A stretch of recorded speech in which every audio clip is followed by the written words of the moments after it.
you work here and you work in Eva too. What are some of like the other sites that you do a We lot of work? we Or do you kilo like all around the kilo island? well two main sites over here in Oneula, and because we try to see what's happening. We cannot be all over the place, Mm-hmm. so we selected these two places. Well, Oneula in particular because that's where Uncle Henry learned about Limu, and that's where we tell a story about the loss of Limu at Mm-hmm. Oneula. And over here is because of you can see the rich, the abundance and Yeah. diversity of Limu. Mm-hmm. So like, what is? You kind of explained this before, but what is the purpose? Like, what are you doing when you're out here walking, doing your kilo? Um, what's the purpose behind it? Mm. It's a big part of it is to try to relearn what um, Hawaiians used to know. Mm-hmm. Um, and I learned a lot from Uncle Mac Poipoi as far as marine resource, ecosystem management.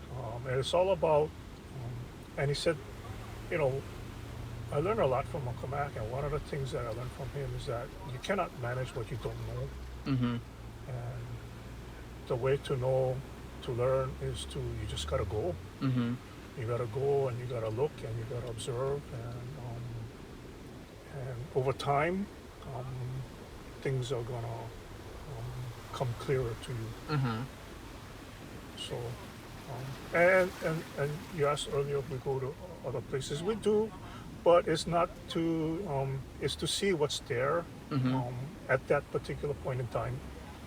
But so these two sites, Avavamalu and Oneula, we try to go there year round Mm-hmm. and see what's happening over time. Yeah. What are some of the like other groups? Because I know you work with a lot of nonprofit and community organizations here, but also too, do you work with other organizations like on other islands, to kind of share all this information that you're learning and. So we formed the Limu Hui 2000 first gathering was in 2014, and a statewide network of Limu practitioners, um, people who still go down to uh, go down to gather Limu, go down to Kilo, um, and and the original intent of the Limu Hui was to recapture and retell the cultural knowledge, maintain a cultural knowledge about Limu, Hawaiian cultural knowledge about Limu. Mm-hmm. We have there's now like created groups of people who are doing Limu restoration, yeah, understanding the importance of Limu to the nearshore Mm-hmm. fishery, and as far as um, maintaining or resurrecting or bringing back our fishery. Mm-hmm. It, it's all based on Limu, so there are groups who are trying to do that to try to restore Limu, doing Limu restoration work. Mm-hmm. But a big part of that effort is not so much is focused on Limu, but a big part of it, that effort is not so much to bring Limu back, but to create community, to restore community. Mm-hmm. And any type of restoration effort or even invasive species removal effort, without the community involvement, it's going to be like a short-lived project. Mm-hmm. Um, and short-lived, by short-lived, I mean dependent on funding and interests of people. And in order for any type of that type of work to continue or to be effective, it has to continue for we're talking generations of Yeah. people, Uh-huh. you know. And so, in order for that to happen, it's that you got to be community involvement. Mm-hmm. Um, People in the community, um, they want to, they live there. They live there. They depend on the resources. So, it's it's their effort that's going to continue for generations. Mm-hmm. Mm. Yeah. So I don't know. I don't know if I answered that Yeah. question correctly, but Well, that's what I wanted to talk to you because I've said this a little bit before, but you work with us, with the state, but also with the communities, and you know a lot of what's going on in the communities. What do you think is some things that maybe kind of get lost between the community side and like us as managers trying to manage the resources? yeah, and so prior to European contact, the Hawaiians developed this ahupua'a resource management system, and the magic of the ahupua'a system is it encompasses everything from the top of the mountain to the shoreline and beyond. And so they understood that everything works integrated together, and it's not like today the konohiki was the resource management manager of the ahupua'a system. Oh, okay. Today, a modern version of the konohiki is you folks, DLNR, but to me, you know, the magic of the Hawaiian system is the konohiki had oversaw everything from the top of the mountain to the ocean and beyond. Today, our konohiki, the DLNR, is separate. Yeah. Yeah, It's we have divided. the aquatic, the division of aquatic resources. We have the forest division. We have even the enforcement division, and it's all like separate. Yeah. And the thing about the old Hawaiian system is that because everything is integrated, it works together. What happens of Mauka affects our Limu, and what we do with our Limu here and our estuary and the shoreline is a huge effect on Mauka, the stream organisms, and so that's a big part of what's missing in the modern resource management system. For me, the focus of, as far as resource management, the focus of our state should be on creating resilient communities, so the communities can manage their resources. Yeah. And not so much. I think I mentioned to you this at one at a prior conversation. Don't need to focus on invasive algae removal in certain places. Focus on teaching about Limu, teaching about invasive species to the community, and have the community manage their invasive species on their own. Yeah. I'm using invasive species as an example. But there could be lots of roles for the community to help managers. Yes, yeah, I have the community do that. And I've been advocating for DLNR to create teams of teachers rather than teams of like invasive removal. Resource managers create teams to teach the community how to do it. I was talking to you earlier about, as you saw when you were younger, the Limu is very healthy, and now it's declining. And I could talk to you more about that, but also I'm interested in talking about the community. Have you seen, how has the community changed?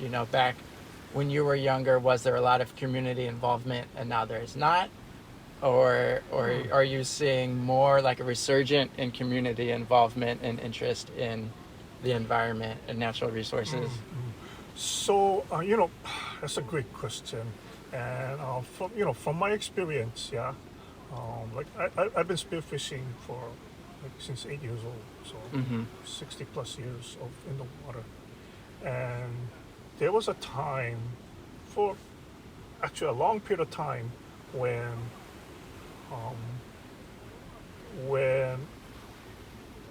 I felt that there was no need to manage. The fish and Limu was so abundant, Mm-hmm. there was no need to manage it. Yeah. Yeah, and it wasn't until I saw a decline of a fish would Mm-hmm.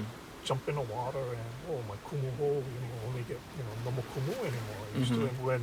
when for 20 plus years, every time I came across that hole, we could bring out at least one big kumu from that hole, and we Uh-huh. would see schools of like baby kumu swimming around, you know, and it came to the point where when every time we go to that hole, no more kumu anymore. Hey, something is wrong here. Yeah. Somebody got to do something. If we continue, if nobody does anything, then this is what the future generation is going to see. Mm-hmm. No more kumu. And so yeah. For a time there was no need to think about Yeah. management. Uh-huh. No need to think about conservation because there was plenty for everybody. Mm-hmm. But as the resource declined, now we got to think about what we're going to do. If we don't do anything, then we're not going to have our children, our grandchildren, 3, 4, 5 generations now. They're not going to know what it means to go, to pick limu, to go catch fish from the ocean to take home and eat. Mm-hmm. The pandemic caused a lot of problems, but the pandemic showed us a lot too. Mm-hmm. In 2020, when the county closed off all of our beaches, we could still go diving. We just couldn't park in the beaches. We couldn't Mm-hmm. stay, use the beach. I'm sorry, the beach parks I'm talking about. Yeah. So, access to beach parks were closed off, but we still could go diving. Yeah, and so, in a short period of time, I continued to dive during that period, spearfish, and in a short period of time, this one reef out in Haula that I go to well, I've been diving there for close to 60 years, and I saw a period of high abundance of eels, moray eels, Mm-hmm. white eels, to like 20 plus years of not even seeing eels, and once the pandemic came along and there was less people accessing the ocean, in a short period of time, I saw 2, 3 months into the pandemic, I see eels coming back, Mm. more eels, Yeah. like baby eels, bigger eels. I haven't seen tohe. Tohe is the white eel. Mm-hmm. I haven't seen tohe on that reef for 20 plus years. Came across Wow. like a big tohe. Yeah. And, when I mention this to people, they say, oh, so what's the significance? Yeah. And if you understand the food web of the reef system, eels or moray eels are the apex predators. Uh-huh. And if you have a healthy population in any kind of ecosystem, if you have a healthy population of the apex predators, Mm-hmm. that means every trophic level below that is healthy. It's got to support the apex predator population. Mm-hmm. And so people say, oh, moray eels, that's not good. That's not good to see. Like, I welcome that because that tells me that the ecosystem is recovering and it's Uh-huh. nice and healthy. There's enough to support even the predators, Yeah. the apex predators. Yeah. Future, do you feel optimistic? Like there's signs of recovery?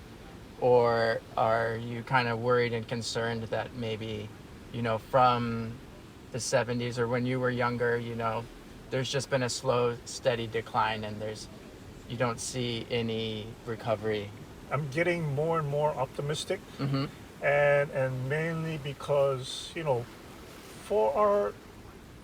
for us to bring back our resources, our fishery, whatever resource, fishery resource, or dryland forest resource, in order for bring that back to abundance that we once knew, it's not so much about the resource itself. It's about human behavior. It's about changing human behavior. And the reason I say I'm optimistic is because we are I see a turn of, of of conversations Mm-hmm. about people understanding that we got to do something, people understanding that everybody got to do something, Mm-hmm. and that's so that gives me optimism that um, things are going to get better. Mm-hmm. Yeah.